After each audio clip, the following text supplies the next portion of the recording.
Thursday, January 25th, 2024. Conversion of St. Paul. Focus. Rise and be baptized and wash away your sins. Calling on his name. I was deeply touched by the praise and worship organized by a young boy at a retreat I attended. He was leading thousands into prayer. A few days later, I stumbled upon his testimony online, where he shared his scandalous past filled with substance abuse and immorality.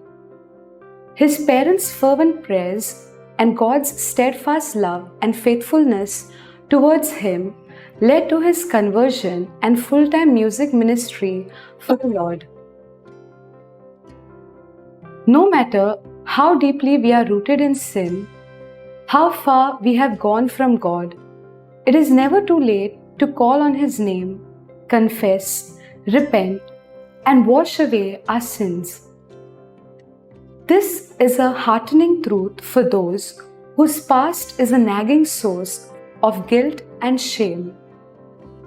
Every conversion begins with a prayer to discern and accept God's will, and each of us is called to conversion, maybe not as dramatically as Paul, but even in daily life, where we can increasingly surrender our very being to Christ.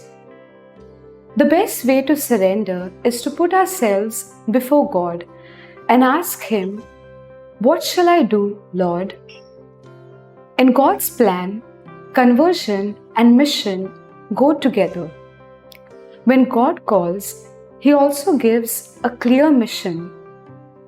A universal command is to evangelize and share the gospel with everyone. Fruit. Lord, help me to acknowledge my sinfulness and call on your name for pardon.